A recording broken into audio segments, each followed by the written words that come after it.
எபேசியருக்கு எழுதின நிருபம் 5ஆம் அதிகாரம் 15-16 ஆகிய வசனங்களை ஒருவர் வாசியுங்கள். इफिसियों की पत्री और उसका 5वां अध्याय और 15वां वचन. ஆனபடியினாலே நீங்கள் ஞானமற்றவர்களைப் போல நடவாமல் ஞானமுள்ளவர்களைப் போல கவனமாய் நடந்து கொள்ள பார்த்து நாட்கள் பொல்லாதவைகளானதால் காலத்தை பிரயோஜனப்படுத்திக் கொள்ளுங்கள். காலத்தை பிரயோஜனப்படுத்திக் கொள்ளுங்கள். समय को बहुमूल्य समझो. அதை குறித்து இன்றைக்கு நான் பேசும்படியாய் விரும்புகிறேன். इसके बारे में मैं आपसे बात करना चाहता हूँ. நம்முடைய காலத்தை குறித்து நாம் சிந்திக்கிறவர்களாய் இருக்க வேண்டும். हमें जो समय दिया है उसके प्रति हमें चिंतित होना चाहिए. ஒரே ஒரு வாழ்நாள் காலம் நமக்கு கொடுக்கப்பட்டிருக்கிறது. एक समय हमें दिया गया है. அது வருடங்களாக, மாதங்களாக, வாரங்களாக, நாட்களாக பிரிக்கப்பட்டிருக்கின்றது. वो वर्षों में, महीनों में, सप्ताहों में और दिनों में बांटा गया है. இவைகளில் ஒரு நாளை அல்லது ஒரு நிமிஷத்தை கூட கழித்ததை திரும்ப பெற்றுக்கொள்ள முடியாது. इसमें से एक दिन या फिर एक क्षण भी यदि हम खो दे तो वो फिर से नहीं आएगा. ஆகவே இந்த காலத்தை குறித்து நமக்கு அதிக ஒரு அறிவு தேவையாயிருக்கிறது. इसलिए जो समय हमें दिया है उसके प्रति हमें ज्यादा समझ होनी चाहिए. நமக்கு கிடைத்த காலத்தில் ஒரு துளியையாயிலும் வீணடிக்காத ஒரு வாழ்க்கை நாம் செய்ய வேண்டியது அவசியமாயிருக்கிறது.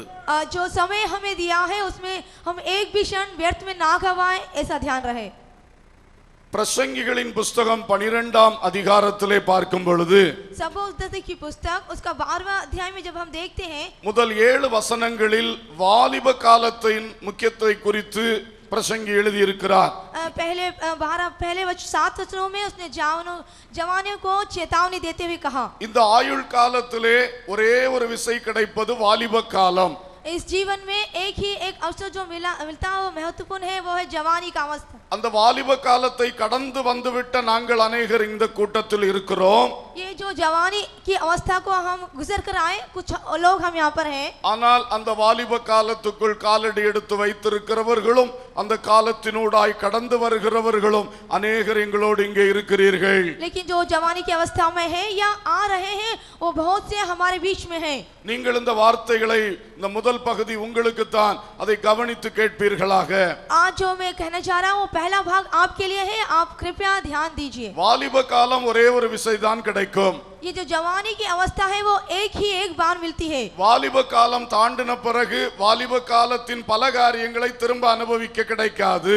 जो यदि जवानी की अवस्था में यदि हम जो अनुभव करना ना करें तो वो अवस्था हमें फिर नहीं मिलेगी. ஆகவே நீங்கள் ஒருவரும் வாலிப காலத்தை வீணடித்து விடக்கூடாது. इसके लिए हर किस इस युवा अवस्था की समय को हम व्यर्थ न गवाएं. உங்கள் வாலிப காலம் மிக அருமையானதாக மாற்றப்பட வேண்டும். आपकी जो युवा अवस्था है बहुत ही भली बनाई जाए. அது உங்கள் வாழ்நாளெல்லாம் உங்களை களிகூர்ந்து மகிழ்ந்திருக்க செய்யும். ये आपकी पूरी जिंदगी भर आपको आनंदित कर सकती है. வாலிப காலம் படிக்கின்ற காலம். जो जवानी की अवस्था है वो पढ़ने की अवस्था है. படிப்பில் உண்மையாய் கவனம் செலுத்தி வெற்றி கண்டால் வாழ்க்கையெல்லாம் அது வெற்றியாய் அமையும்.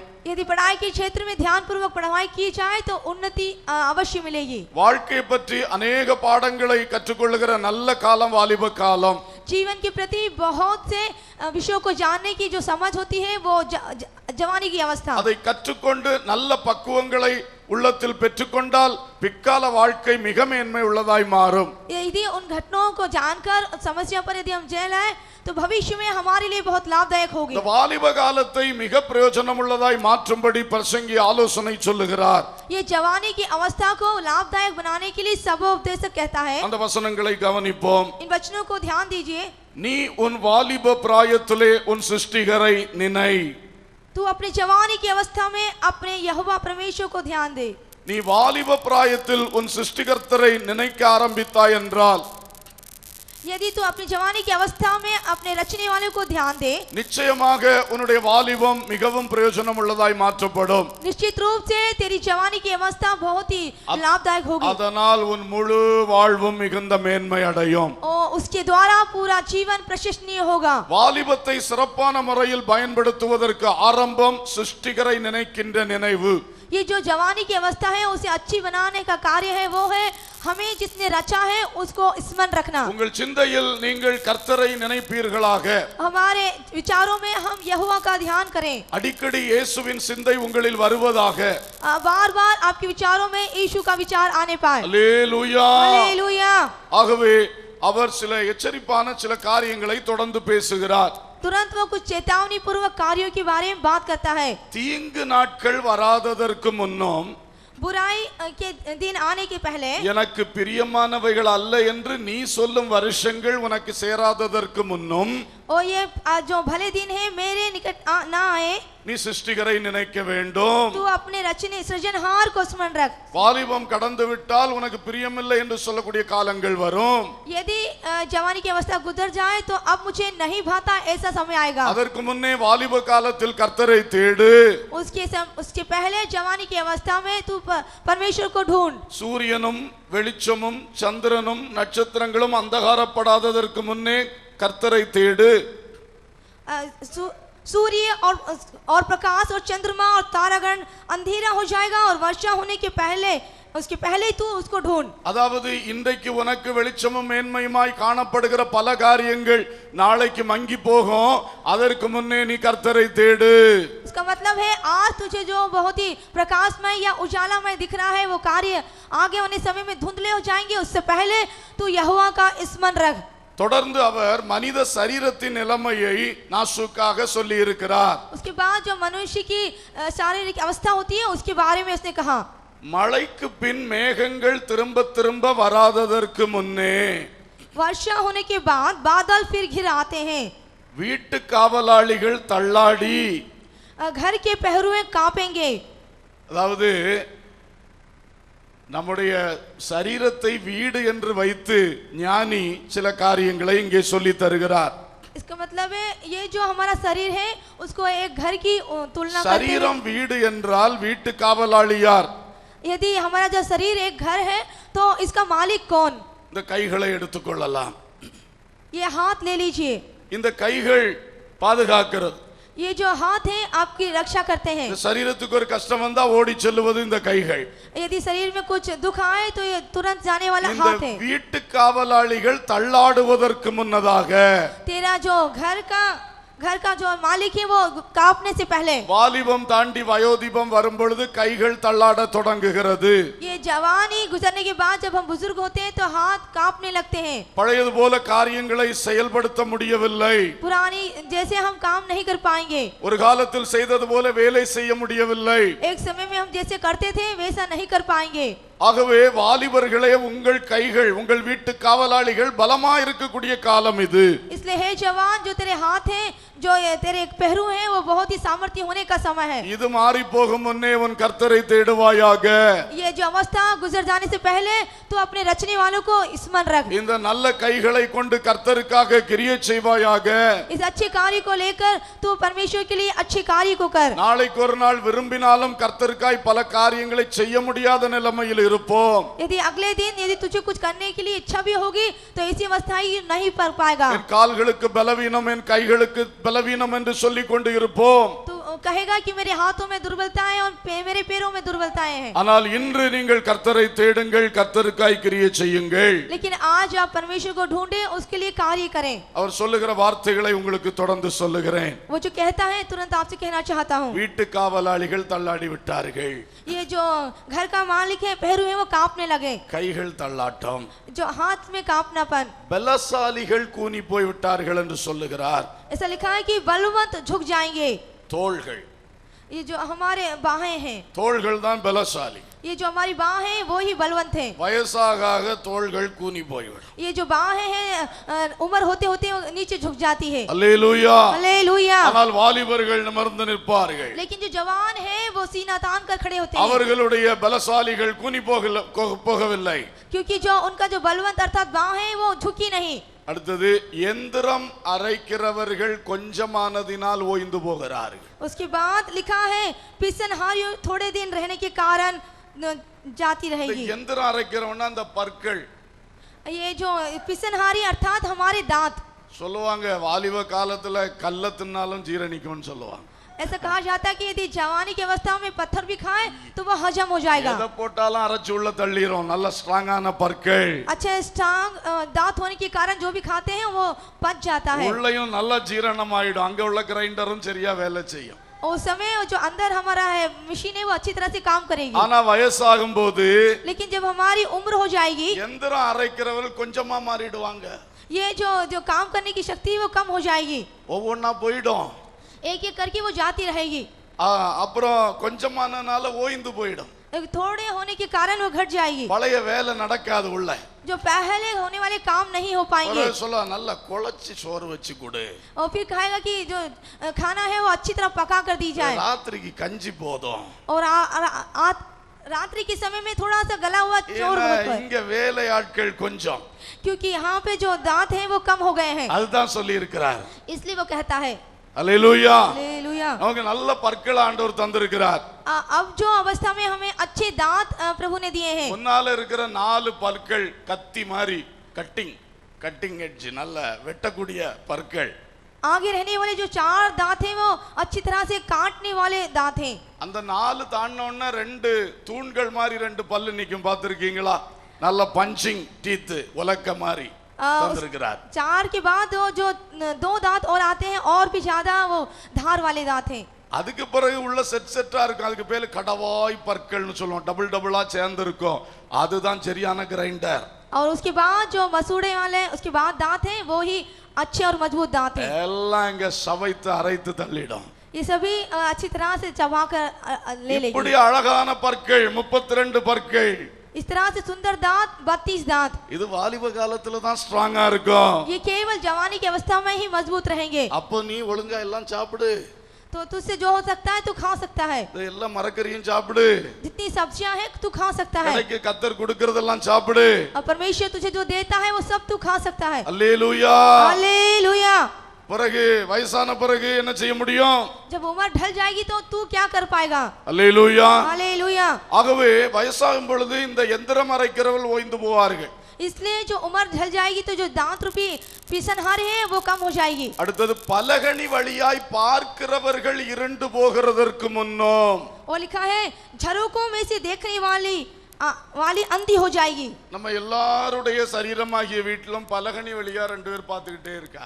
हमारे जो ये घर रूपी शरीर है जो खिड़कियों के समान बाहर देखने की 2 यंत्र அதுதான் है, இந்த கண்கள், वो ही है हमारी आंखें, ஜன்னலுக்குள்ள இருந்து பார்த்துக்கிட்டே இருப்பாங்க। ये खिड़की के समान बाहर झांकती है। ஆனா வயசாகும் போது மங்கி போகும், இருண்டு போகும்। लेकिन जब उम्र ढल जाएगी तो यह धुंधली हो जाएगी, अंधेरापन आ जाएगा। அப்போ பைபிள் வாசிக்க முடியலையேன்னு வருத்தப்படுவார்கள்। तो आप दुखित होंगे कि मैं बाइबल नहीं पढ़ पा रहा, கண்ணாடியை போட்டு இப்படி பார்த்து படிச்சிட்டு இருக்க வேண்டியதா இருக்கிறது। चश्मा लगाकर गौर से पढ़ने की समय आ गया அப்போ है। வாலிப காலத்தில் நல்ல பைபிள் வாசிக்க வேண்டும்। तो जवानी की अवस्था में अच्छी तरह बाइबल को पढ़ना चाहिए, இதுதான் பைபிள் வாசிக்க வேண்டிய காலம்। यही है बाइबल पढ़ने का समय। வயசான பிறகு எப்படியோ தெரியலையே, இப்ப நல்லா வாசிப்போம் கூடுதலா வாசிக்கணும்। क्योंकि बुजुर्ग हो जाएंगे तो क्या उसकी क्या मत होगी, लेकिन आज अच्छी तरह से पढ़ें। ஹல்லேலூயா। हालेलुया। அடுத்து 4ஆம் வசனம், எந்திர சத்தம் தாழ்ந்ததினால் தெருவாசலின் கதவுகள் அடைபட்டு விடும், सड़क की और की किवाड़ बंद हो जाएंगे। அதாவது இந்த பற்கள் விழுந்த பிறகு தெருவாசல் கதவுன்னா அந்த உதடுகள் தான், இந்த உதடுகளுக்கு பிறகு ரொம்ப ஓய்வாயிடும்। जो ये दांत कम हो जाने के बाद जो किवाड़ अर्थात हमारे जो होठ है उसका काम कम हो जाएगा। பல்லு போன பிறகு எல்லாத்தையும் பழையது போல சாப்பிட முடியாதனால சாப்பாடு குறைஞ்சிரும்। दांत जाने के बाद पहले जैसा नहीं खाने के कारण वो सब कम हो जाएगा। பேசுனா புசு புசுன்னு காத்து போகும், சரியா புரியாத, அதனால பேச்சும் தானா குறையும்। यदि बात करें तो केवल शब्दों अच्छे से नहीं निकलेंगे और हवा ही बाहर निकलेगी। அப்போ இந்த தெருவாசல் கதவுக்கு அது அடைபட்டு கிடக்கும்। तो ये जो किवाड़ है वो बंद हो जाएंगे। அல்லேலூயா। हालेलुया। குருவியின் சத்தத்துக்கும் எழுந்திருக்க வேண்டிய காலம் வரும்। और चिड़िया बोलते ही उठने का समय आएगा। இப்ப வாலிபர்கள் யாராவது குருவி சத்தத்துக்கு எழும்புறீங்களா? अब जो जवान है क्या चिड़ियों की आवाज से आप उठते हैं? காலையில சேவல் கூவது என்னைக்கா கேட்டிருக்கா? क्या मुर्गियों का कुकहाना आपने सुना है? காக்கா முதலாவது சத்தம் போடு கேட்டிருக்கா? क्या कौवे ने जो आवाज दी आपने सुना है? கேட்டு பார்த்தா 199 வாலிபனும் இல்லைன்னு தான் சொல்லுவாப்புல. यदि मैं कहूँ तो 100 में से 90% जवान नहीं कहेंगे. வேற வழி இல்லாம சில வாலிபர்கள் காலையில 5 மணிக்கு ட்ரெயின் பிடிக்கணும், பஸ் பிடிக்கணும், அவங்க தான் அந்த சத்தம் எல்லாம் கேட்பாங்க. तो कुछ एक जो है समय कुछ काम नहीं होने के कारण वो 5 बजे उठकर काम के दौरान उसको सुनते हैं. ஆனால் ஒரு காலம் வரும், लेकिन एक समय आएगा வயதாகும் பொழுது जब हमारी उम्र हो जाएगी, ராத்திரி படுத்தா தூக்கம் வராது, जब सोएंगे रात्रि में तो नींद नहीं आएगी, காலையில குருவி சத்தம் கேட்டோன்னே இன்பமா இருக்கும், और सुबह उसकी आवाज सुनते ही मीठी लगेगी. ராத்திரி கடந்து போச்சு அப்படின்னு சொல்லி ஒரு இது சந்தோஷமா இருக்கும். ये रात ढल चुकी है, ये आपको खुशी लगेगी. குருவி சத்தத்துக்கு எழுந்திருக்கு காலம், और उस चिड़िया का आवाज को सुनने का समय, கீதவாத்திய கன்னிகைகள் எல்லாம் அடங்கி போகும் காலம், और जब वो गीत गाने का शब्द धीमी हो जाने का समय, இசை ருசி இந்த கீதவாத்திய கன்னிகைகள் எல்லாம் அடங்கி போவார்கள். संगीत और स्वाद ये सब क्या हो जाएगा? कम हो जाएगा, எல்லாம் ஒரு வித்தியாசமான நிலைக்கு போய் கொண்டிருக்கும். और सभी में परिवर्तन आ जाएगा. மேட்டுக்காக அச்சம் உண்டாகும், மேட்டுக்காக அச்சம் உண்டாகும், ஏத்தம் ஏறணும்னா பயப்படுவார்கள். और सभी वहाँ पर भय खाने लगेंगे. வாலிபர்கள் இந்த ராம்பில் சும்மா பின்னால திரும்பி நின்னு ஏறி போயிடுவான். जो जवान है इस रैम में पीछे मुड़कर भी जा सकते हैं. ஆனால் பெரியவர்கள் எல்லாம் சைடுல போய் பிடிச்சி பயந்து மெதுவாக ஏறுவார்கள். लेकिन जो बुजुर्ग हैं वो साइड में से होकर सहारे से बाहर चढ़ते हैं. வழியிலே பயங்கள் தோன்றும் காலம், मार्ग में डरावनी वस्ती आने का समय, அது மட்டுமல்ல வாதுமை மரம் பூ பூத்து போகும் காலம். और यही नहीं बादाम का पेड़ फूलेगा. இது என்ன வாதுமை மரம் பூ பூக்கிறது? ये किस प्रकार का बादाम का पेड़ வாதுமை है? மரம் வெள்ளை வெள்ளையான பூக்களை பூக்கும். ये जो बादाम का फूल है वो सफेद कलर का फूल அதே போல வயது வயதாம்போ நல்ல வெள்ள முடியெல்லாம் வரும். वैसे ही जब उम्र हो जाएगी तो हमारे सभी सर के बाल सफेद हो जाएंगे, நரை முடியெல்லாம் வரும். सारे बाल सफेद हो जाएंगे. வாதுமை மரம் பூ பூக்கும் காலம், बादाम का पेड़ फूलेगा, வெட்டுக்கிளியும் பாரமாகும் காலம், और टिड्डी भी भारी लगेगी, பசித்தீபனம் அற்று போகிற காலம், और भूख बढ़ाने वाला फल फिर कम हो जाएगा, பசியும் வராது ருசியும் இருக்காது. और भूख भी नहीं लगेगी और स्वाद भी ना देगा. மனுஷன் தன் நித்திய வீட்டுக்கு போகிறதுனாலே मनुष्य अपने सदा के घर को जाएगा. துக்கம் கொண்டாடுகிறவர்கள் வீதியிலே தெரியாததற்கு முன்னும் रोने पीटने वाले का सड़क सड़क पर फिरेंगे. வாலிபனே வாய்ப்பை நீ பயன்படுத்து, इसलिए हे जवान तू अवसर को संभव இயேசுவை தேடு, तू यीशु को ढूंढ, இயேசுவுக்காக கிரியை செய். तू यीशु के लिए काम कर. 6ஆம் வசனம், 6वां वचन, வெள்ளிக்கயிறு கட்டுவிட்டு. और समय चांदी का तार टूट चुका. சில ஞானிகள் நல்லா ஆராய்ந்து பார்த்திருக்கிறார்கள். कुछ बुद्धिमानों ने अच्छी तरह से जांचा இந்த है. வெள்ளிக்கயிறு என்னன்னு அவங்க சொல்றாங்கன்னா, ये चांदी का तार क्या है? उन्होंने कहा நம்ம எலும்புகளுக்குள்ள ஓடக்கூடிய கொழுப்பு, हमारी हड्डियों में जो रहती है चर्बी, முக்கியமா இந்த பேக் போன், இந்த முதுகெலும்புல ஓடக்கூடிய கொழுப்பு, पीछे जो हमारी रीढ़ की हड्डियों में पाए जाने वाली वो அது चर्बी, வெள்ளியின் நிறத்திலே ஒரு கயிறு போல அதை பார்வைக்கு இருக்குமா.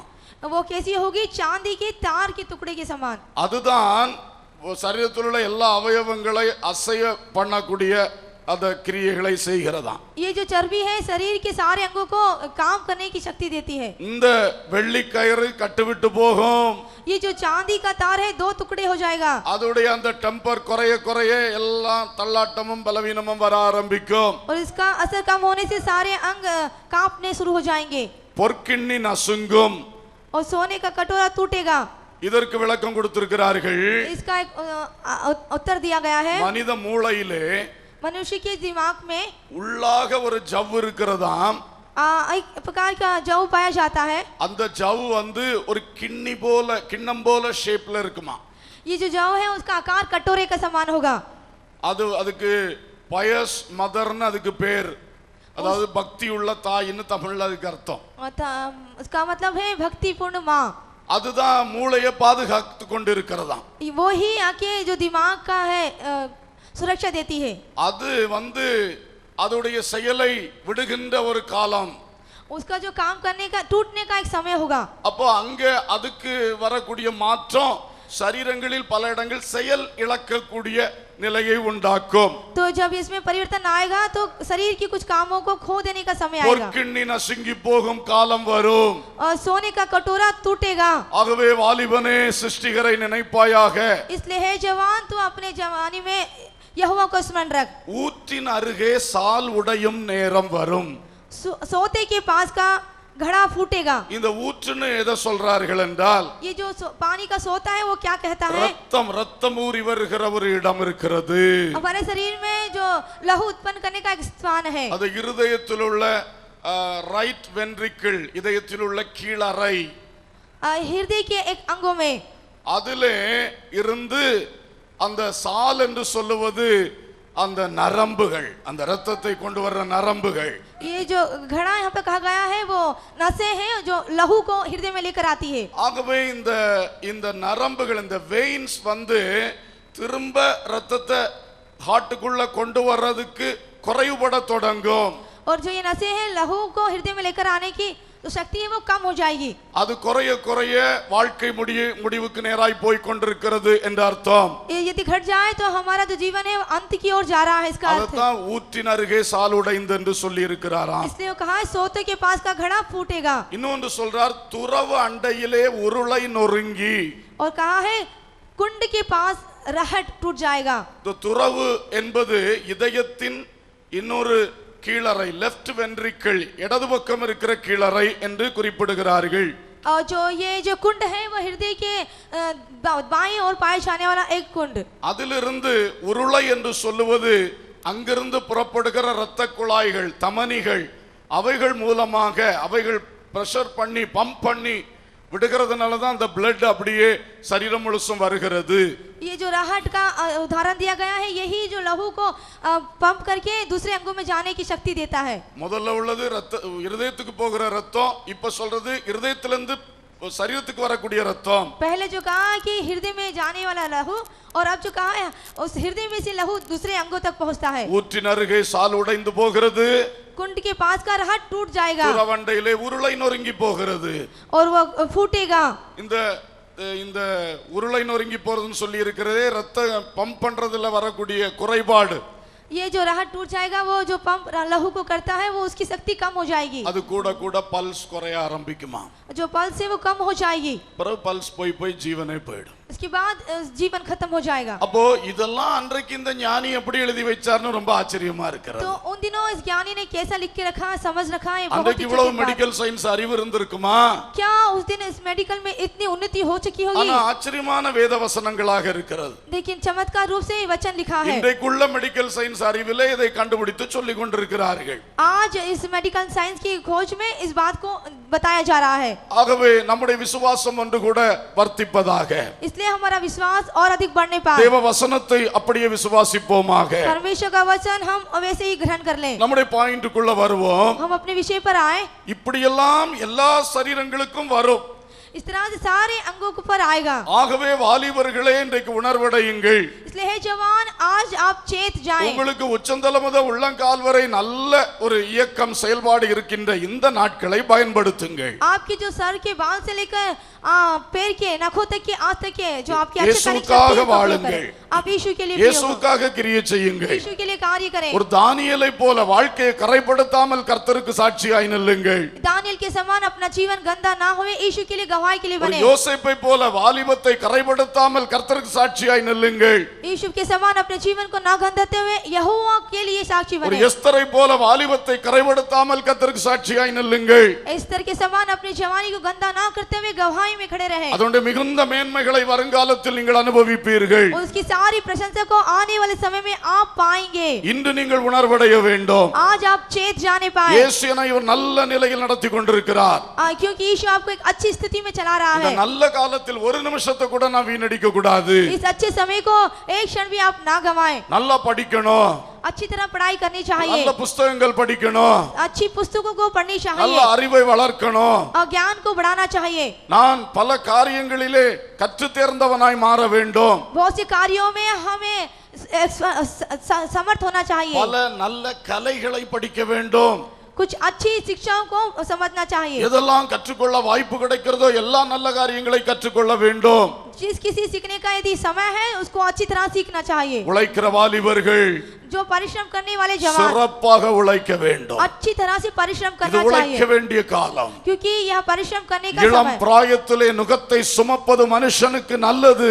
क्योंकि जवानी की अवस्था में जुआ उठाना मनुष्य के लिए இளம் अच्छा है। பிராயத்தில் கடினமாய் உழைத்தால் வருங்காலத்தில் நீ நல்ல ரெஸ்ட் எடுக்க வாய்ப்பு கிடைக்கும். यदि तू जवानी की अवस्था में अच्छी तरह कठोर परिश्रम करेगा तो क्या आने समय में तुझे आराम मिलेगा। உங்களுடைய படிப்பும் உங்களுடைய உழைப்பும் உங்களை மேலான நிலைக்கு கொண்டு வரும். आपके परिश्रम आपकी पढ़ाई आने वाले समय में आपकी उन्नति எல்லாவற்றுக்கும் மேலாய் நீ சிருஷ்டிகரை தேடுகிற வாழ்க்கை வாழும்போது सभी अवस्था में तू सृजनहार को खोजने की வேத வசனத்தை அதிகமாய் நீ நேசித்து வாசிக்கும் போது वचनों को अच्छी तरह प्रेयर करके तू पढ़ने पर ஜெபத்துக்கு ஓடி ஓடி வரும்போது इस प्रार्थना में दौड़ दौड़ कर आने पर பல இடங்களில் வாலிபர்கள் கூடி ஜெபிக்கிறார்கள். அப்படிப்பட்ட ஜெபங்களில் நீ பங்கு பெறும் பொழுது बहुत से स्थानों में जवान लोग इकट्ठा होकर प्रयत्न करते हैं, तू भी वहाँ प्रार्थना कर। இயேசுவுக்காக சுவிசேஷ ஊழியத்தில் நீ பங்கு பெறும் பொழுது यीशु के लिए सुसमाचार की सेवा में भाग लेने पर உன்னுடைய வாழ்க்கை மிகவும் மேன்மை அடையும். तेरा अवस्था बहुत प्रशंसनीय होगी। வாலிப காலத்திலே உன் சிருஷ்டிகரை நினைப்பாயாக.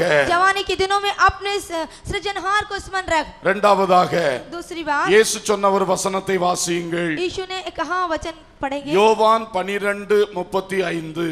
यूहन्ना 12 और उसका 32वां। அதற்கு இயேசு இன்னும் கொஞ்சங்காலம் ஒளி உங்களிடத்தில் இருக்கும், இருளில் நீங்கள் அகப்படாதபடிக்கு ஒளி உங்களோடு இருக்கையில் நடவுங்கள். இருளில் நடக்கிறவன் தான் போகிற இடம் இன்னதென்று அறியான். ஒளி இன்னும் சில காலம் தான் உங்களோடு இருக்கும். ये जो ज्योति है अब थोड़ी देर तुम्हारे साथ रहेगी, ஆகவே இந்த காலத்தில் ஒளியில் நடவுங்கள். इसलिए इन दिनों तुम ज्योति में चले। இயேசு தம்மை குறித்து சொன்னார். यीशु ने अपने बारे में कहा, இயேசுவுக்கு தெரியும் 3.5 வருஷ காலம் தான் பூமியிலே அவர் ஊழியம் செய்ய போகிறார். यीशु को मालूम था कि केवल 3.5 वर्ष ही इस पृथ्वी पर वो सेवा करेंगे। ஆகவே அவர் சொன்னார், ஒளியாகிய நான் இன்னும் சில காலம் தான் உங்களோடு இருப்பேன். इसलिए यीशु ने कहा कि इस ज्योति अब थोड़ी देर तक तुम्हारे बीच में है, எனவே நீங்கள் ஒளியிலே நடவுங்கள். इसलिए आपको उस ज्योति में चलना है। அல்லேலூயா. हालेलुया। ஒளியிலே நடக்கிறவர்களாய் நாம் இருப்போமாக. तो ये ज्योति में चलने वाले हमें होना चाहिए। பல வேளைகளில் பல தேசங்களுடைய சரித்திரங்களை நாம் பார்க்கிறோம். कुछ एक समय में बहुत से देशों की घटनाओं के बारे में हम देखते हैं। நல்ல விடுதலையாய் வேதவசனம் போதிக்கப்பட்ட தேசங்களில் திடீரென்று வாசல் அடைக்கப்பட்ட சரித்திரங்கள் உண்டு. ऐसा इतिहास बताता है कि अच्छे इस वचन को पढ़ने वाले जानने वाले आज उनका द्वार बंद हो चुका है। பல இடங்களில் அவர்களுக்கு கிடைத்த உபதேச வெளிச்சங்கள் கிடைக்காமல் போன காலங்கள் உண்டு.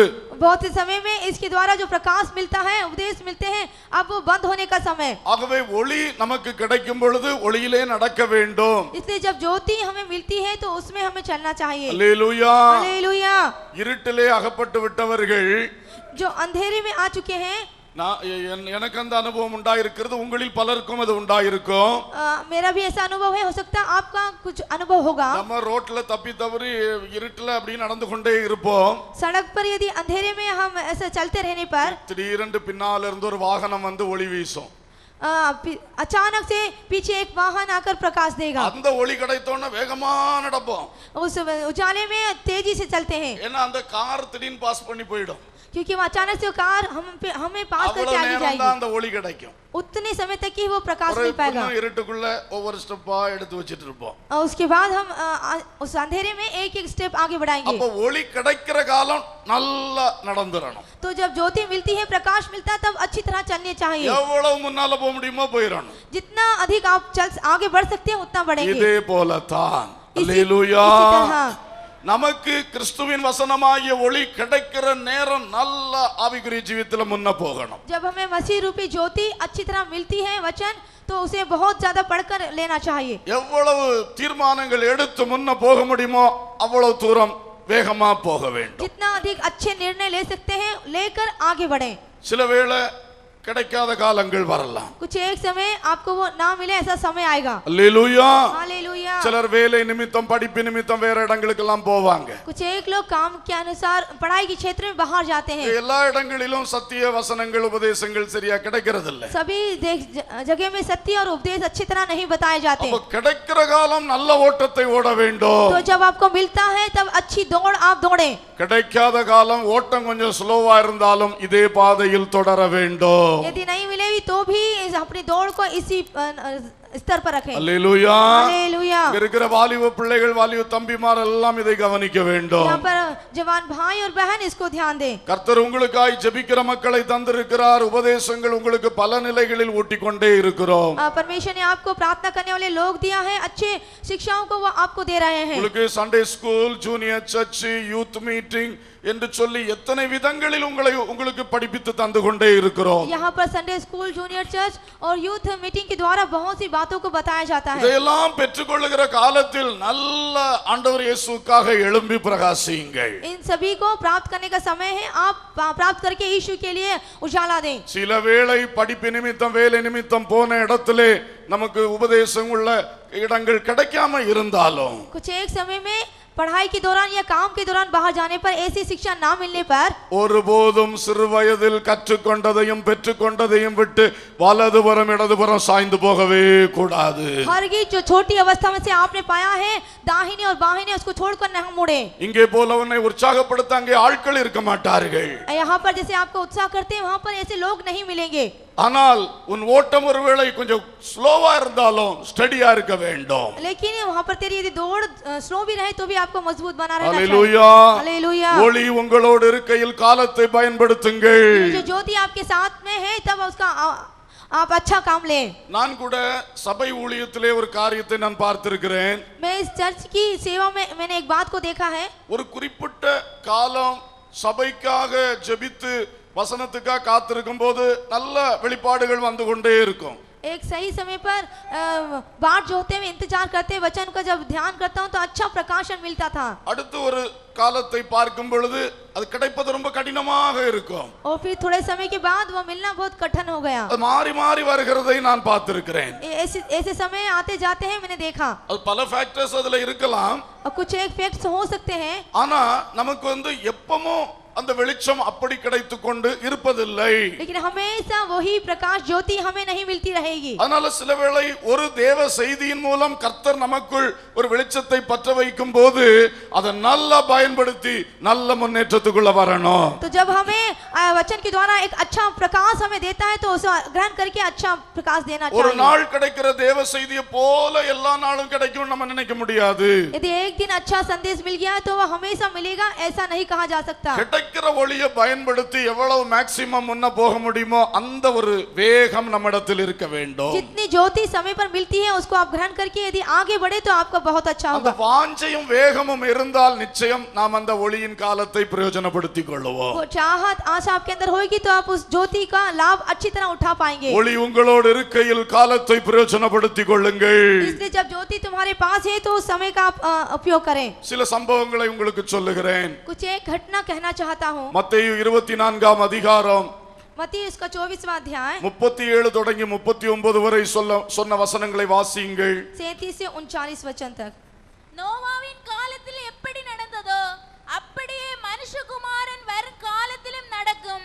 எப்படி எனில் ஜலப்பிரளயத்துக்கு முன்னான காலத்திலே நோவா பேழைக்குள் பிரவேசிக்கும் நாள் வரைக்கும் ஜனங்கள் புசித்தும் குடித்தும் பெண் கொண்டும் பெண் கொடுத்தும் ஜலப்பிரளயம் வந்து அனைவரையும் வாரிக்கொண்டு போக மட்டும் உணராதிருந்தார்கள்.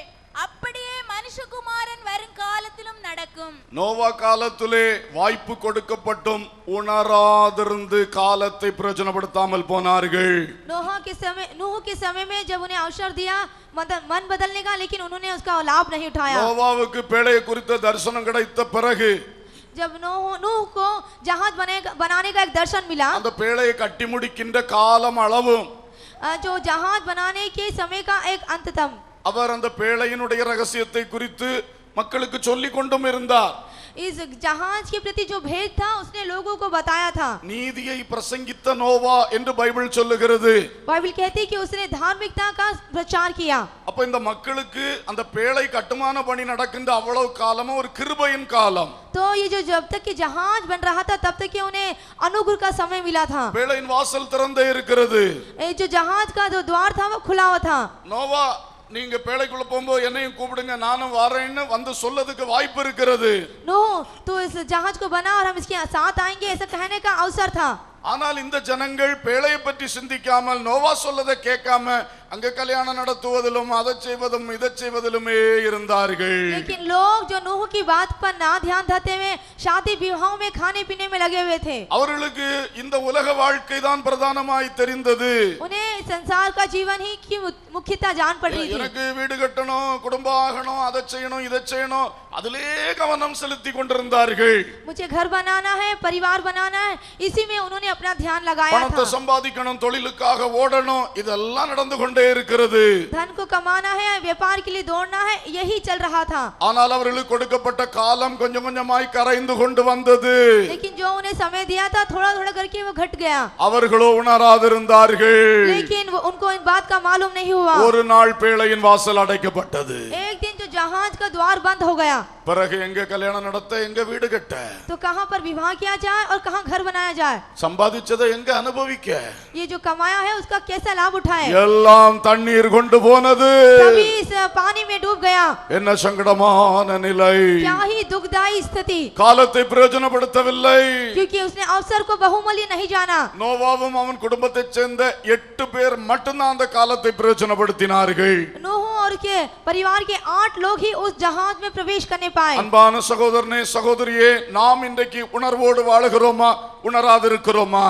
ए भाई प्रिय भाई और बहन क्या हमें आज इस बात की जानकारी है या नहीं. நோவா காலத்து மக்களை போல வாழுகிறோமா நோவா குடும்பத்தை போல வாழுகிறோமா?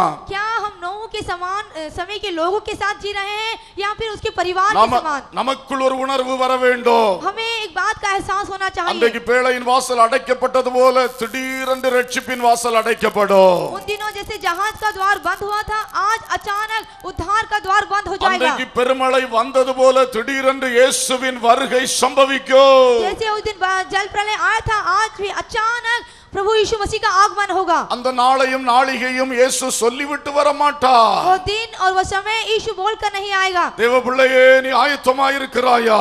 क्या है प्रभु के लोग तू तैयार है. அதற்காக ஒரு உணர்வுள்ள ஜீவியம் செய்கிறாயா? क्या उसके लिए एक एहसास का जीवन तू जी रहा है. தினந்தோறும் ஜெபிக்க வேண்டும் என்று தூண்டுதல் வருகிறதா? क्या हर एक दिन प्रार्थना करना चाहिए ऐसा என் उत्साह ஆண்டவருடைய आता है. வசனத்தை படிக்க வேண்டும் என்று தூண்டுதல் வருகிறதா? क्या वचन को पढ़ना चाहिए ऐसे प्रकार का उत्साह आता है. சர்ச்சுக்கு நான் நேரத்தோட போகணும் என்கிற தூண்டுதல் வருகிறதா? चर्च को समय पर जाने का भाव आपके अंदर आता है. இயேசுவுக்காக எதையாயிலும் செய்ய வேண்டும் என்ற தூண்டுதல் வருகிறதா? यीशु के लिए कुछ ना कुछ जरूर करूं क्या इस तरह का विचार आता है. வாழ்க்கையின் தவறுகளை சீர்திருத்த வேண்டும் என்ற தூண்டுதல் வருகிறதா? जीवन की गलतियों को सुधारने की क्या विचार आता है. வருகிறதென்றால் நீங்கள் பாக்கியசாலிகள். यदि आपके विचार ऐसे हैं तो आप धन्य व्यक्ति இந்த हैं. உணர்வுகள் ஒன்றும் வரவில்லை என்றால் இன்றைக்கு அழுது புலம்பி தேவனிடத்திலே மன்றாடுங்கள். यदि ये विचार आपके अंदर नहीं आए तो आज रो पीट कर यीशु से माफी मांगे. தேவனே என் இருதயம் உணர்விழந்து விட்டது. हे परमेश्वर मैंने आज इस एहसास को खो உமது दिया. வசனத்தின்படி என்னை உணர்வுள்ளவனாக்கோ. आपके वचन के अनुसार मुझे चेतावनी दे. தாவீது ஜெபம் பண்ணினார். दाऊद ने ऐसी प्रार्थना की. என் ஆத்துமா மண்ணோடு ஒட்டி இருக்கிறது. उसने कहा कि मेरी आत्मा मिट्टी से जुड़ी हुई है என்னை உணர்வுள்ளவனாக்கோ. और मुझे इस बात का विचार दे என்னை உயிர்ப்பியும். और मुझे फिर से जिला. இப்படிப்பட்ட ஜெபங்கள் நீங்கள் ஏறெடுக்க வேண்டும். इस तरह की प्रार्थना हमें फिर से करनी चाहिए. ஆண்டவரே ஜெபத்தை பற்றி உணர்வில்லாம இருக்குதே. वो प्रार्थना के प्रति मुझे कोई एहसास नहीं. பைபிள் படிக்கிறத பற்றி உணர்வில்லாமல் இருக்கிறது. बाइबल पढ़ने के प्रति कोई विचार नहीं. அந்த உணர்வை தாரும் ஐயா. वो विचार मुझे दीजिए प्रभु. தவறுகளை உணர்கின்ற உணர்வை தாரும் ஆண்டவரே.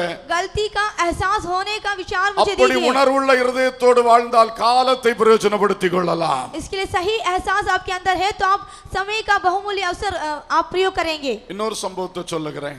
एक और घटना कहना चाहता हूँ. எண்ணாகமம் 14:34 गिनतियों उसका 32वां अध्याय 35वां वचन. வாசிங்க. நீங்கள் தேசத்தை சுற்றி பார்த்த 40 நாள் லெக்கத்தின்படியே ஒவ்வொரு நாள் ஒவ்வொரு வருஷமாக நீங்கள் 40 வருஷம் உங்கள் அக்கிரமங்களை சுமந்து என் உடன்படிக்கைக்கு வந்த மாறுதலை உணர்வீர்கள். ஆண்டவர் இஸ்ரவேல் ஜனங்களை எகிப்திலிருந்து வெளியே கொண்டு வந்த வேளையிலே प्रभु यीशु मसीह परमेश्वर जब इस्राएलियों को उस कनान मिस्र से लेकर आ रहे थे, இரண்டாவது வருஷம் முடிவிலே கானானின் எல்லையில் கொண்டு வந்து விட்டார். दूसरे वर्ष के अंत में उन्होंने कनान में लेकर आया கொண்டு வந்துட்டு சொன்னார், வேவுகாரர்களை அனுப்பி தேசத்தை வேவுப்பார். और उनको कहा गया कि भेदियों को भेजकर उस देश की स्थिति जान. மோசே வேவுகாரர்களை அனுப்பினார். मूसा ने उन भेदियों को भेजा.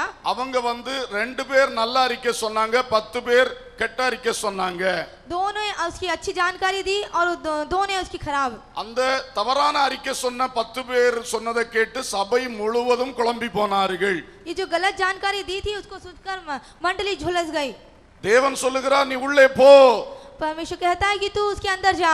உன் முற்பிதாக்களுக்கு சொன்ன தேசத்தை சுதந்தரித்துக்கொள். तेरे जो पुरखाओं को मैंने जो कहा था तू उस देश को अधिकार में ले ले. அந்த சபையின் மக்கள் அத்தனை பேரும் சேர்ந்து சொன்னாங்க, நாங்க போக மாட்டோம். उस पूरी मंडली के लोग ने कहा कि हम नहीं जाएंगे. நாங்க இன்னொரு தலைவனை ஏற்படுத்தி கொண்டு எகிப்துக்கு திரும்ப போகிறோம். हम एक और अध्यक्ष को नियुक्त करके फिर से उस मिस्र को जाना चाहते हैं. இப்படி சொன்னார்கள். इस तरह से कहा. அவிசுவாசத்தினாலே, उनके अविश्वास के कारण, கீழ்ப்படியாமையினாலே, आज्ञा ना मानने के कारण தேசத்துக்குள் போக மாட்டோம் சொன்னாங்க. उन्होंने कहा कि हम उस देश में नहीं जाएंगे. மோசே அழுது ஜெபித்தான். मूसा रोकर प्रार्थना किया. கர்த்தர் சொன்னார், परमेश्वर ने இந்த कहा ஜனங்களை அழித்து விட போகிறேன். इन लोगों को मैं नाश करने जा रहा हूँ. மோசே, உன் சந்ததியை நான் கையில் எடுக்க போகிறேன். मूसा केवल तेरे वंश को मैं हाथ में இனி लेऊंगा. ஆபிரகாம் சந்ததி எனக்கு வேண்டாம். अब से मुझे अब्राहम का वंश नहीं चाहिए. மோசேயின் சந்ததியை நான் பெரிய ஆளாக்குவேன். ये जो मूसा का वंश है इसे ही मैं बढ़ाऊंगा. மோசே சொன்னது வேண்டாம். मूसा ने कहा नहीं. நீங்க ஏற்கனவே பேசின உங்க வார்த்தைகளுக்கு அது பங்கமாகி விடும். यदि आपने जो पहले कहा ये गलत हो जाएगी. என் தேவனே இந்த ஜனத்துக்கு இறங்கும் என்று ஜெபம் பண்ணினார். उसने प्रार्थना की कि हे परमेश्वर इन लोगों पर तू दया அப்ப कर. கர்த்தர் சொன்னார், तब परमेश्वर ने உன் कहा ஜெபத்தை கேட்டேன், तेरी प्रार्थना को मैंने सुना, ஆனால் लेकिन என்னை அவிசுவாசம் கொண்ட இந்த ஜனங்கள், கீழ்ப்படியாத இந்த ஜனங்களில் ஒருத்தனும் உள்ள போக மாட்டான். मेरे पर जिन्होंने विश्वास नहीं किया इनमें से एक भी अंदर नहीं जाएगा. இவங்களுடைய சந்ததியை நான் உள்ள கொண்டு போய் என் வார்த்தையை நான் நிறைவேற்றுவேன். इनके वंश को लेकर जाकर अपनी बातों को मैं पूरा करूंगा. இந்த ஜனங்களை திரும்பி நடக்க சொல்லு. इन लोगों को फिर से लौट जाने के लिए कहा. அவங்க தேசத்தை வேவு பார்த்த 40 நாளுக்கு சரியாக 40 வருஷம் அலைய விடுவேன். वो जो भेद लेने को गए थे 40 दिन के 40 वर्ष तक के मैं उन्हें அந்த घुमाऊंगा. 40 வருஷத்துல அனைவருடைய பிரேதங்களும் இந்த வனாந்தரத்தில் விழும். और इस 40 वर्ष के दौरान बहुतों की लाश इन जंगलों में गिरेगी. அந்த யோசுவா காலேப் மாத்திரம் இதற்கு விதிவிலக்கு. केवल यहोशू और कालेब भी इसको जा पाएंगे. ஏன்னா அவங்க நல்ல அறிக்கை சொன்னார்கள். क्योंकि उन्होंने अच्छी जानकारी दी थी. மற்றவெல்லாம் சபையை குழப்பினா இவர்கள் கர்த்தருடைய பட்சத்தில் நின்றார்கள். दूसरे लोगों ने मंडली को उलझा दिया लेकिन ये प्रभु के तरफ खड़े रहे. என் உடன்படிக்கைக்கு வந்த மாறுதலை நீங்கள் காண்பீர்கள் என்று சொன்னார். तुम उस वाचा के तहत उस अंतर को तुम वहां பாருங்க, देखोगे. நல்ல காலத்தை அவர்கள் இழந்து விட்டார்கள். देखिए अच्छी समय को उन्होंने खो दिया. நல்ல வாய்ப்பை இழந்து போனார்கள். उन्होंने अच्छे अवसर को खो दिया. 2 வருஷம் நடந்து நீ எல்லையில வந்து விட்டாய். तू इस 2 महीने के दौरान तू इस कोने पर आ गया. நீ உள்ளே போனால் கர்த்தர் யுத்தம் செய்வார். यदि तू अंदर जाएगा तो परमेश्वर तेरे लिए युद्ध करेगा. அழகா நீ தேசத்தை சுதந்தரித்து குடியேறலாம். तो उस देश को अधिकार को में पा लेगा. ஆனால் உன் அவிசுவாசத்தினாலே, लेकिन तेरे अविश्वास के कारण, எகிப்திலே இவ்வளவு கிரியை செய்த தேவனை நீ விசுவாசிக்காமல் போனதினாலே, तो मिस्र में जो चमत्कार किए उस पर तूने विश्वास ना किया, इसके कारण தேவனுடைய வார்த்தைக்கு நீ கீழ்ப்படியாம இருக்கிறதுனாலே, परमेश्वर की वचनों पर तूने आज्ञा ना मानी, ஓ इसके என்று कारण சொல்லும் பொழுது போக மாட்டேன்னு சொல்லிக் கொண்டிருக்கிறாய். जा करके कहने पर तू ना जाऊंगा ऐसा कहा. தேவன் செய் என்று சொல்லுகிறார், நீ செய்ய மாட்டேன்னு சொல்லுகிறாய். परमेश्वर कहता कि तू कर, तू कहता कि ना करूंगा. தேவன் இதை விட்டு விடு என்று சொல்லுகிறார், நான் விட மாட்டேன்னு பிடிச்சு வச்சிட்டு இருக்கிற. परमेश्वर तुझसे कहता है कि इसे छोड़ दे, तू कहता है कि मैं नहीं छोड़ूंगा. இந்த கீழ்ப்படியாமையினாலே इस आज्ञा को ना मानने के कारण நீ காலத்தை பிரயோஜனப்படுத்த முடியாமல் போகிறது. तू समय का अच्छा उपयोग करने ना पा रही है. இஸ்ரவேலர் இழந்து விட்டார்கள். इस्राएली वहां पर खो चुके. தேவன் தன் திட்டத்தை மாற்றி விட்டார். परमेश्वर ने अपनी योजना बदल दी. உங்களுக்காக தேவன் கொடுத்திருக்கிற நல்ல வாய்ப்புகளை பயன்படுத்துங்கள். परमेश्वर ने आपको जो अच्छे अवसर दिए हैं उसका आप நல்ல लाभ उठाएं. கிருபையின் காலங்களை பயன்படுத்துங்கள். इस अनुग्रह के समय को आप अच्छा तरह उपयोग में लाएं. முரண்டு பிடிச்சு நின்னு நல்ல வாய்ப்புகளை இழக்காதிருங்கள். ढीठाई से अच्छे समय को आप ना खो. கர்த்தருக்கு முன்னால அக்கிரமம் செய்யாத. परमेश्वर के सामने अधर्म ना करें, கீழ்ப்படியாம காட்டாத, अनाज्ञाकारी ना रहे, அவிசுவாசிக்காத, अविश्वासी ना हो, சந்தேகப்படாத. तू संदेह ना कर। அல்லேலூயா. हालेलुया। கர்த்தருக்கு கீழ்ப்படியுங்கள், परमेश्वर की आज्ञा माने காலத்தை பிரயோஜனப்படுத்துங்கள். और समय को बहुमूल्य जाने। எபிரேயர் 5:12 பார்க்கிறோம். इब्रानियों 5 और 12 में देखते हैं, காலத்தை பார்த்தால் போதகர்களாய் இருக்க வேண்டிய நீங்கள் சிறு குழந்தைகளைப் போல் பாலை உண்ணத்தக்கவர்களாய் இருக்கிறீர்கள் என்று அங்கே சொல்லுகிறார். ऐसा लिखा है कि समय के विचारों से तुम्हें गुरे हो जाना चाहिए था, तो भी अवश्य है। தேவ பிள்ளைகளே, हे प्रभु के लोगों, உங்களுடைய விசுவாச ஜீவித வருஷங்களை கணக்கு போட்டு பார்த்தால் आपके विश्वास रूपी उस वर्षों का यदि आप गिनती लगाएं, நீங்களெல்லாம் இன்றைக்கு உங்க சொந்த வீடுகளில் ஒரு பைபிள் ஸ்டடி நடத்தக்கூடிய வேத போதகர்களாய் இருக்க வேண்டியது. अभी आपकी अवस्था ऐसी होनी चाहिए कि आप अपने घरों में एक बाइबल स्टडी चला सकते हैं। நான் அதை ரொம்ப விரும்புகிறேன். मैं इसे बहुत चाहता हूँ। உங்களுக்கு தெரிஞ்சதை 4 பேருக்கு சொல்லி கொடுங்க. आपको जो मालूम है अगले 4 लोगों को बताइए। ஆனா நீங்க இத்தனை வருஷம் வேதத்தை படிக்காம இருந்தீங்கன்னா நீங்க காலத்தை பிரயோஜனப்படுத்தல. तो इतने साल आपने जो वचनों को नहीं पढ़ा, इसका मतलब है आपने समय का लाभ नहीं उठाया। 4 பேருக்கு அடிப்படை உபதேசத்தை சொல்லி கொடுக்க கூட உங்களுக்கு தெரியலன்னா நீங்க காலத்தை பிரயோஜனப்படுத்தல. 4 लोगों को आप इन वचनों के आधारभूत को नहीं बता पा रहे हैं, तो आपको कोई समय को गवा चुके हैं आप। அவர் சொல்லுகிறார், விசுவாசிகளே நீங்கள் காலத்தை பார்த்தா நீங்க இன்னைக்கு போதகர்களா இருக்க வேண்டியவர்கள். वो कहता है कि तुम्हें आज शिक्षक होना चाहिए था। இந்த போதகர்கள்னா இந்த ஃபுல் டைம் பாஸ்டர்ஸ் அல்ல.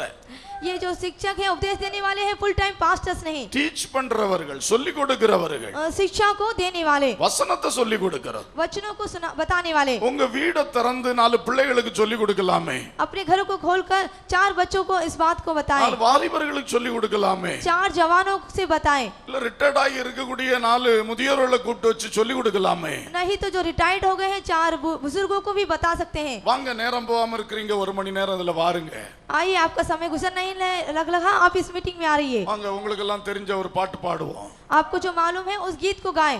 இந்த ஒரு அதிகாரத்தை வாசிக்கிறேன், அதை பற்றி நம்ம பேசுவோம். ये जो अध्ययन मैं पढ़ रहा हूँ उसके बारे में हम बात करेंगे। உங்களுக்கு என்ன பிரச்சனை சொல்லுங்க, ஜெபம் பண்ணுவோம். आपकी क्या समस्या है आप बोलिए, हम प्रार्थना करेंगे। போதுமே, எவ்வளவு செய்தா போதுமே.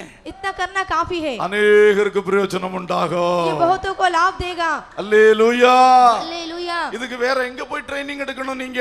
तो इसके लिए आपको कहां पर जाकर ट्रेनिंग लेनी है? எந்த தியாலஜிக்கல் காலேஜ்ல போய் டிகிரி வாங்கணும்? कहां जाकर थियोलॉजी कॉलेज में आपको डिग्री लेनी है? நீங்கள் அறிந்ததை மற்றவர்களுக்கு சொல்லுங்க. आपको जो मालूम है केवल उसको दूसरों को कहें। அல்லேலூயா. हालेलुया। இப்படி இருக்க வேண்டிய நீங்கள் इस तरह से रहने वाले आप இன்னைக்கும் பாலை உண்ணத்தக்க சிறுபிள்ளைகளை போல இருக்கிறீர்களே. आज अब अन्न खाना चाहिए, दूध पी रहे हो। சிறுபிள்ளைகளை போல உங்களை சுமக்கணும்னு விரும்பிக்கிட்டு இருக்கீங்களே. छोटे बच्चों के समान आपको उठाया जाए, आप ऐसा चाहते हैं। நீங்கள் காலத்தை பிரயோஜனப்படுத்தல. आपने समय को बहुमूल्य नहीं जाना। ஒவ்வொரு விசுவாசிகளும் காலத்தை பிரயோஜனப்படுத்துவோமாக. हर एक विश्वासी इस समय का उपयोग लाने पाए। எஸ்தரை பற்றி படிக்கிறோம். एस्तर के बारे में हम पढ़ते हैं। எஸ்தருக்கு ஆண்டவர் ஒரு உயர்ந்த பதவியை கொடுத்தார்.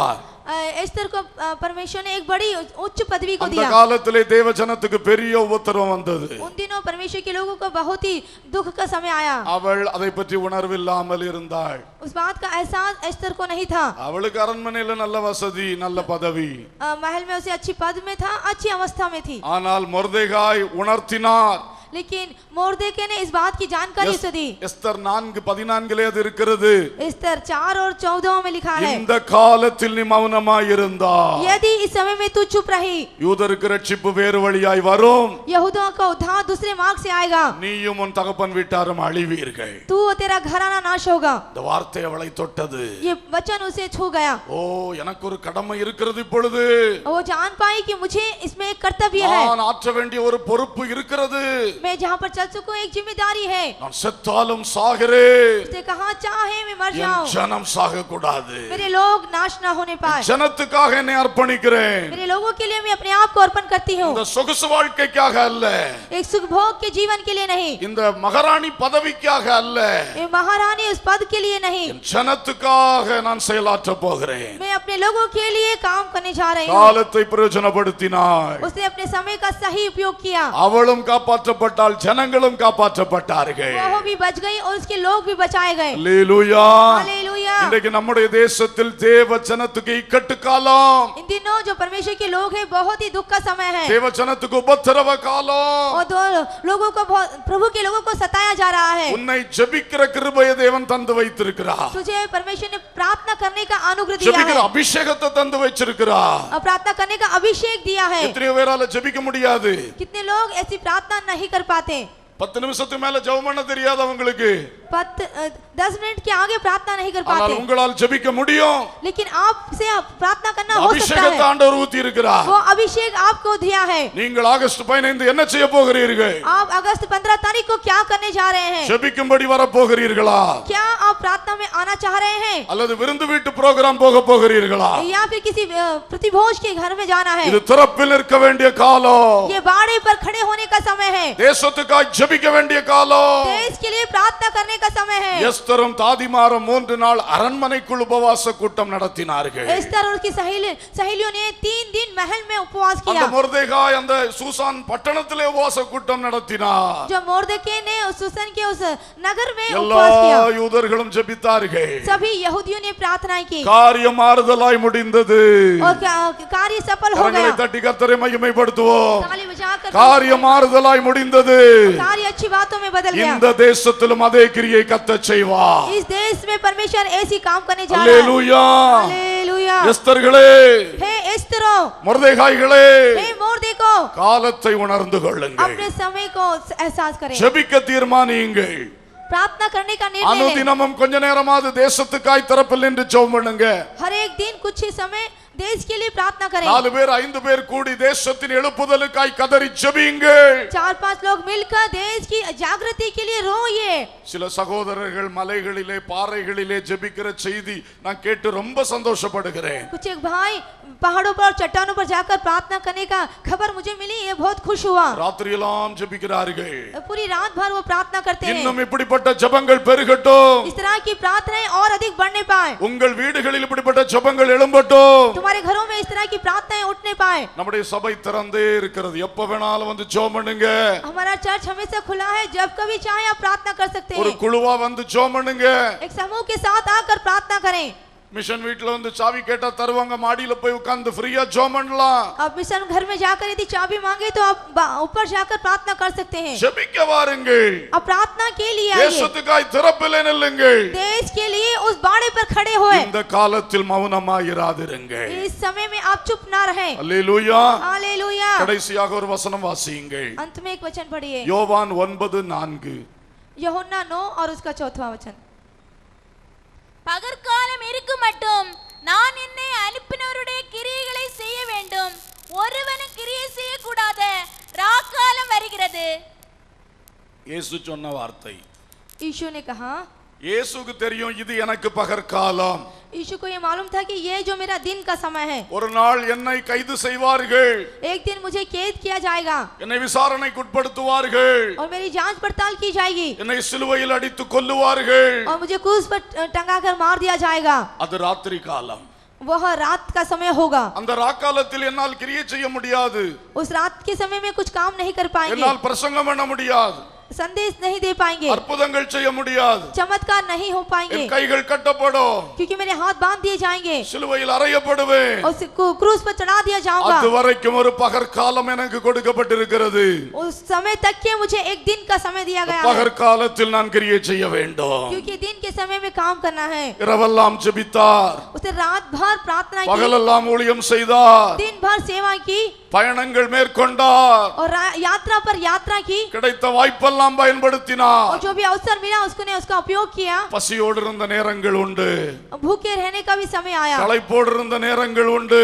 और थक जाने का भी समय आया அல்லேலூயா. हालेलुया படவு தத்தளிக்கையில் நித்திரையா இருந்த சமயங்கள் கூட உண்டு. जब नाव डगमगा रही थी तब वो सोने का भी समय था கிணற்றங்கரையில் பசியோடு உட்கார்ந்திருக்கும் பொழுது கூட அந்த சமாரியா பெண் வந்தாளே வாய்ப்பை உடனே பயன்படுத்தினார். जब भूख से कुएं के पास बैठा था तब एक सामरी स्त्री आई उसको भी बोलने के लिए उसको अवसर उसको मिला அல்லேலூயா. हालेलुया நரிகளுக்கு குழிகள் உண்டு, ஆகாயத்து பறவைகளுக்கு கூடுகள் உண்டு, மனுஷகுமாரனுக்கு தலை சாய்க்க இடமில்லை என்று சொன்னார். उसने कहा कि मनुष्य के पुत्र को इस पृथ्वी पर सर ढकने के लिए एक जगह नहीं. என் இயேசு தன்னை நினைக்கவே இல்லை, यीशु ने इस तरह का सोचा भी नहीं, தன் சுகத்தை நினைக்கவே இல்லை, अपनी खुशी के बारे में उसने सोचा ही नहीं। உழைத்தார், उसने परिश्रम किया, தியாகத்தோடு ஊழியம் செய்தார்। पूरे त्याग के साथ सेवा की। யார் கூப்பிட்டாலும் நான் வந்து குணமாக்குவேன்னு சொன்னார்। जो को भी बुलाएगा मैं आकर उसे चंगा दूंगा, ऐसा कहा। போன இடங்களிலெல்லாம் கிரியை செய்தார்। और जहाँ कहीं भी गया वो उसने सेवा की। ஜெபம் ஊழியம், ஜெபம் ஊழியம், प्रार्थना सेवा, प्रार्थना सेवा। ஹல்லேலூயா, हालेलुया। அவருக்கு தெரியும் எனக்கு கொஞ்சம் பகற்காலம் தான் கொடுக்கப்பட்டிருக்கிறது। क्योंकि वो जानता था क्योंकि दिन का समय मुझे कुछ दिया गया है। நான் ஒரு நிமிடத்தை வீணடித்தால் தேவராஜ்யத்துக்கு நஷ்டம் வரும்। यदि एक क्षण भी मैं खो दूं तो परमेश्वर के राज्य को नष्ट देगा। கர்த்தருடைய ஊழியக்காரர்களே, हे प्रभु के दास और दासी, உங்களுக்குள் இந்த உணர்வு இருக்கிறதா? क्या इस प्रकार का एहसास तुम्हारे अंदर है? காலத்தை வீணடிப்பது குற்றம், अपने समय को गवा देना ये गलत है। தேவராஜ்யத்தின் பணி வேகமாய் செய்ய வேண்டிய காலம், परमेश्वर के राज्य की सेवा को तीव्रता से करने का ஆத்துமாக்களை समय, தேடி ஓட வேண்டிய காலம்। आत्मा को देखकर दौड़ने का समय है। கடமை ஊழியத்தை மட்டும் நிறைவேற்றி நிற்க முடியாது। केवल काम के लिए सेवा करने को यह ठीक नहीं। 2 மைல் பயணம் செய்து ஊழியம் செய்ய வேண்டிய நாட்கள் இது। 2 மைल यात्रा करके सेवा करने का समय है। கர்த்தர் அந்த உணர்வை எல்லாருக்குள்ளும் தருவாராக। प्रभु इस प्रकार का एहसास सबके अंदर देने पाए। அன்பு தகப்பன்மாரே, हे पिताओं, என் ஊழியம் முடித்துட்டு நீங்க உட்கார்ந்து இருக்கிறீங்களே, और मेरी सेवा समाप्त हो चुकी है, ऐसा करके இன்று आप सोच रहे கர்த்தர் உங்களை குறித்து பாரத்தோடு பேசுகிறார்। हैं। आज पूरे बोझ के साथ परमेश्वर तुझसे बोल रहा है। உன் ஊழியம் முடிந்ததென்று யார் சொன்னது உனக்கு? तेरी सेवा समाप्त हो चुकी है, किसने कहा? என் ராஜ்யத்தின் பணி நீ செய்ய வேண்டும்। मेरे राज्य के निर्माण के कार्य को तुझे करना है। என் ராஜ்யத்துக்காய் நீ கிரியை செய்யாமல் ஒதுங்கி விட்டாய்। तू मेरे राज्य के काम को ना करते हुए तू अलग हट गया। மறுபடியும் செயல்படுங்கள், फिर से तू काम कर, உணர்வோடு செயல்படுங்கள்। पूरी एहसास के साथ। தாய்மாரே, ए माताओं, நீங்கள் செய்ய வேண்டிய ஊழியம் உண்டு। आपको काम करने की भी सेवाएं हैं। தம்பிமார் தங்கைகள், நீங்கள் செய்ய வேண்டிய வல்லமையான ஊழியங்கள் இருக்கிறது। ए छोटे भाई और बहन, आपको करने के लिए भी सेवा தேவ सामर्थ्य है। ராஜ்யத்துக்காய் கிரியை செய்வாயாக। परमेश्वर के राज्य के लिए आप कार्य करें। இயேசு பகற்காலத்தை பயன்படுத்தினது போல जिस तरह यीशु ने दिन के समय का उपयोग किया, ஒவ்வொருவரும் கிடைக்கிற வாய்ப்பை பயன்படுத்துங்க। वैसे ही आपको जो समय मिलता है आप उसका उपयोग करें। வண்டி ஓட்டுறீங்களா? क्या आप गाड़ी चलाते हैं? ஒவ்வொரு கஸ்டமர் ஏறும் பொழுது கர்த்தருக்காக அந்த நேரத்தை பயன்படுத்துங்க। जब जब आपको समय मिलता है तब तब परमेश्वर के लिए आप विजय। கடை வச்சிருக்கீங்களா? क्या आपने दुकान रखी है? தொழில் செய்றீங்களா? क्या क्या व्यापार कर रहे हैं? அதை கர்த்தருக்கு பயன்படுத்துங்கள்। उसमें आप परमेश्वर के लिए उपयोग आए। வீட்ல சும்மா இருக்க நேரம் கிடைக்கிறதா? जब आप घर में खाली रहते हैं, அந்த டிவி ஆஃப் பண்ணி போட்டுட்டு கர்த்தருக்காய் கிரியை செய்। आप टीवी को बंद करके परमेश्वर के लिए काम करें। இந்த செல்போனை வைக்க வேண்டிய இடத்துல வச்சுட்டு பயன்படுத்த வேண்டிய நேரம் மட்டும் பயன்படுத்தி விட்டு கர்த்தருக்காய் கிரியை செய்யுங்க। मोबाइल को जब काम में लाना है तब लाकर, बाकी समय रखकर यहोवा के लिए आप काम ஒரு करें। பகற்காலம் நமக்கு கொடுக்கப்பட்டிருக்கிறது। क्योंकि एक दिन का समय हमें दिया गया है, வீணடித்து விட வேண்டாம்। इसे हमें व्यर्थ ना करें। காலத்தை பிரயோஜனப்படுத்துவோம்। समय अवसर को बहुमूल्य எல்லாரும் जाने। கண்களை மூடி ஜெபிக்கலாம்। सभी आंख बंद करके प्रार्थना करें। ஹalleluya। கர்த்தர் உங்களோடு பேசி இருக்கிறார்। இது சிந்திக்கும் காலம், செயல்படும் நேரம், மௌனமாய் இருக்காதே। இந்த பாடல் ஒரு அடியை பாடுங்க, எல்லாரும் ஜெபம் பண்ண ஆரம்பிக்கலாம்। எல்லாரும் கர்த்தரை நோக்கி பாருங்க। நீங்க இன்றைக்கு கர்த்தருக்காக என்ன செய்யணும்? எந்த அனுபவத்தில் இருந்து கொண்டிருக்கிறீர்கள்? ஹalleluya। எல்லாரும் வாய் திறந்து ஜெபம் பண்ணுங்க। காலம் செயல்படும் நேரம் மௌனமாயிருக்காதீ, இது சிந்திக்கும் காலம் செயல்படும் நேரம் மௌனமாயிருக்காதீ,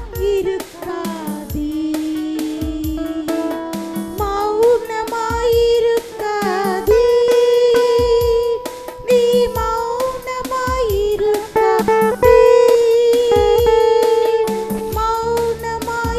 மௌனமாயிருக்காதீ, நீ மௌனமாயிருக்காதீ, இது சிந்திக்கும் காலம் செயல்படும் நேரம். பாடும் பொழுது கர்த்தரை நோக்கி பாருங்கள், உங்கள் வாழ்க்கையை நோக்கி பாருங்கள், உங்களுக்கு தேவன் தந்திருக்கிற வாய்ப்புகளை நினைத்து பாருங்கள், உங்களுக்கு தேவன் தந்திருக்கிற நேரங்களை நினைத்து பாருங்கள். நிச்சயமா இந்த ஒரு தீர்மானத்தோடு இந்த இடத்தை விட்டு நீங்கள் எழும்பி செல்ல வேண்டும். இந்த வார்த்தைகளை கேட்டுவிட்டோம், இன்னும் உணர்வில்லாமல் தொடருவது சரியல்ல.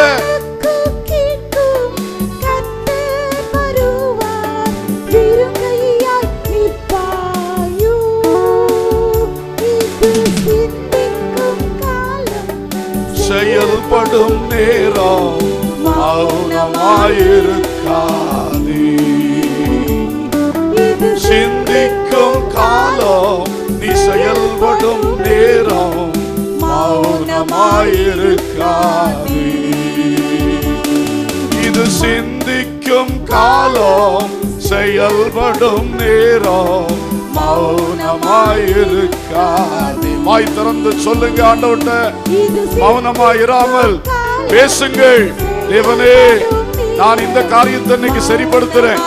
என்னுடைய பைபிள் வாசிப்பு, என்னுடைய ஜெபம், ஆவியில் நிறைந்து ஆராதிப்பது, ஆத்துமாக்களுக்காய் ஜெபிப்பது, சுவிசேஷம் அறிவிப்பது, என் வீட்டை திறந்து சில ஊழியங்கள் செய்வது, ஆமென், இயேசுவுக்காய் நான் முன்னர் செய்து இப்ப செய்யாம இருக்கிற சில கிரியைகளை மறுபடியும் செய்வது, அப்பா அதற்கு கிருபை தாரோன்னு சொல்லி வாய் திறந்து கேளுங்க. உனக்காய் வாசல்கள் திறக்கும். இதோ திறந்த வாசலை தேவன் உனக்கு முன்பாய் வைத்திருக்கிறார்.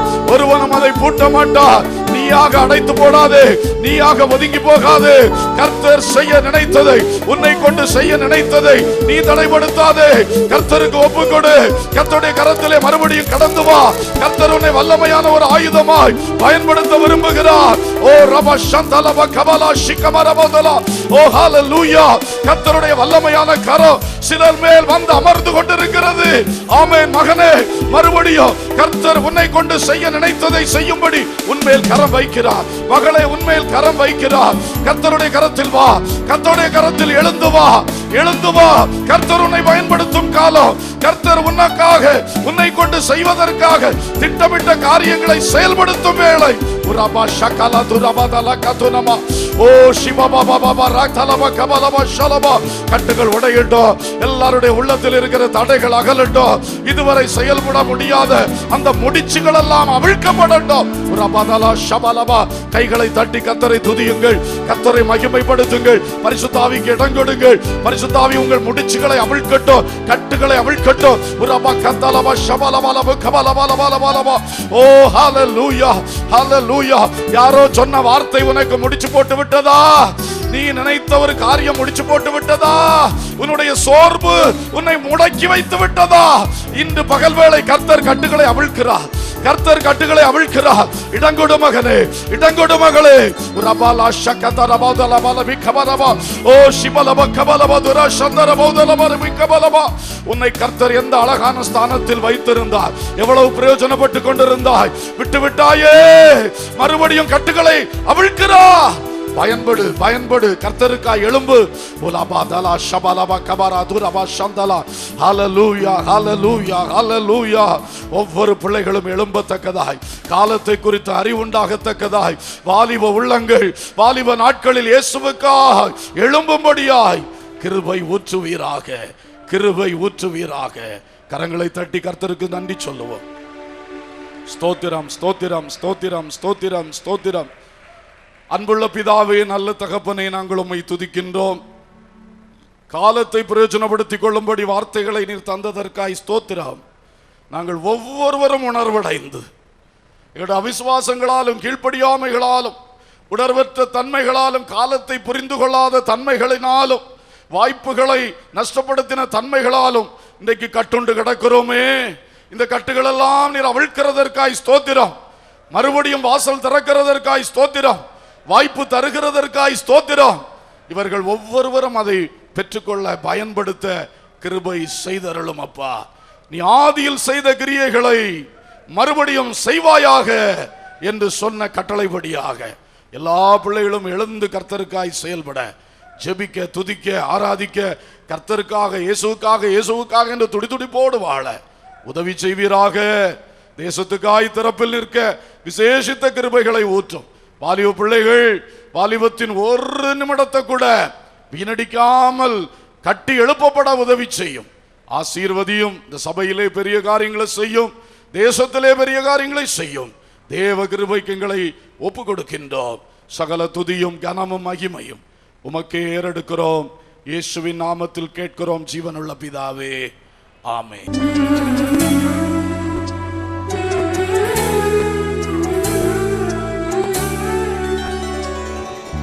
அனைத்தையும் செய்து முடிக்கும் ஆற்றல் உள்ளவரே, நீர் நினைத்தது ஒரு நாளும் தடைபடாதையா. அனைத்தையும் செய்து முடிக்கும் ஆற்றல் உள்ளவரே, நீர் நினைத்தது ஒரு நாளும் தடைபடாதையா.